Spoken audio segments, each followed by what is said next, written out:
you said, oh, it's not even about the awards, it's about the testimonies. It really isn't, you yeah? know? Like, well, it's nice for people to appreciate the work that you do. Yeah. One, we went out and did an album that was full of new songs only, and which is unconventional, like in our gospel industry, because generally there's a lot of recycling that happens. Oh, so generally we take a well-known church song and that gets big quick, and then, you know, so so I was just glad that one, people loved something fresh and new, and I mean at that point we were charting at #1 for months after the album came out, you know, selling everybody really, and but for me, that said, people don't mind anything different and new and fresh. They want it, actually. I released 2 albums in 1 year, and one went gold in 2 weeks. The other one is double platinum. The other one is almost platinum now. So, so literally triple platinum in just a period of 10 months. And being not really. I mean, I've been doing music for all my life. But really went into mainstream a year ago. So it's been, all this has been over a period of 12 months. So pretty amazing. Only 12 months, and you are the biggest gospel artist in the country. I don't know. Well, okay, let me say it then, because I know you're not going to say it. I think so. I think you are. Now, off air, you were telling me about this big announcement that you have in 2 weeks. I promise I'm not going to say it on air, although I am dying to. I think everybody is going to be so excited. I think my idea about it is bring people together. Yeah. But also put gospel music on the map, because I think generally it looks like it's sidelined, and you know.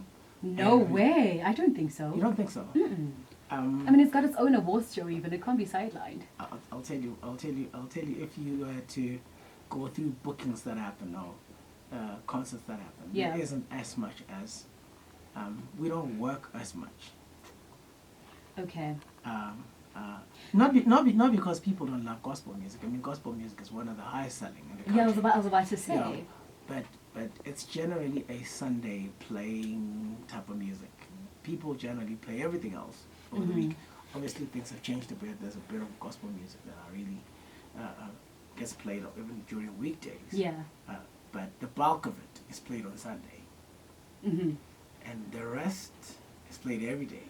Okay, got you. So I think if we were to put it on a scale against everything else, it's probably the least played.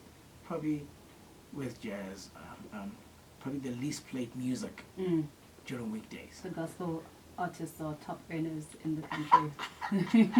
Something you won't say as well.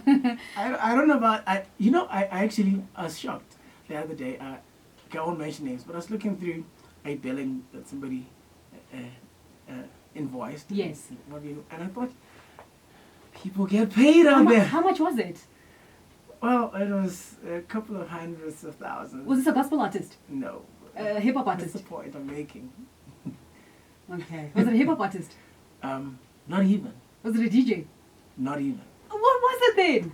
It was an Afro pop type of. All right. We're not getting into it's fine. We're not going to get into that. Anyway, I think gospel music is growing. And contemporary gospel specifically, because that's what I do. Yeah. I do urban contemporary gospel. And when I started, everybody told me, you can't do this. Nobody has ever done well in that genre. Everybody that has tried it failed. So you can't. And worse, I went all the way and did new songs. So I didn't even have, I remember one of the distributors said to me, you don't have a common song. Like, how are you planning to sell this album? It's like, you know what? I love what I do. I want to do it this way. Yes. If it sells, it sells. If it doesn't, at the end of the day, you want to be proud of the work that you do. Yes, and you want to be happy, and you want to be within the purpose that you called for. Yeah. Everybody must do them. And that was the point. All right. So now, as a gospel artist, is there lots of pressure to live a certain lifestyle? Always.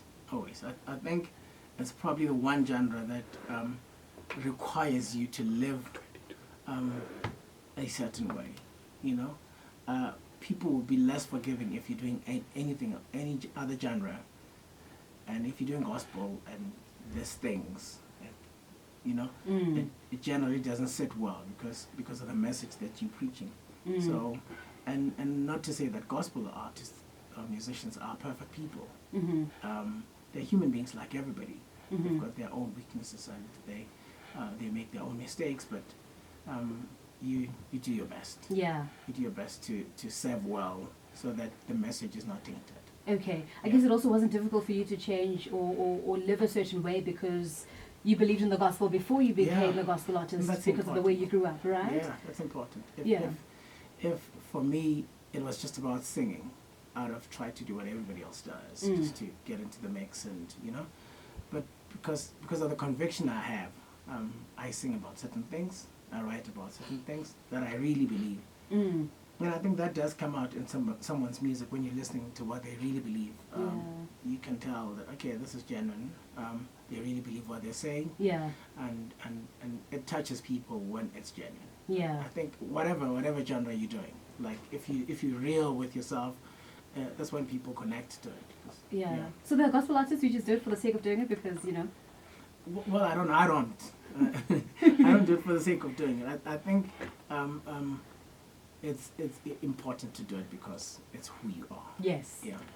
You don't have to fake it then. It becomes easy to keep going and going and going because it's your lifestyle. Yeah. So you've dropped being a medical doctor now.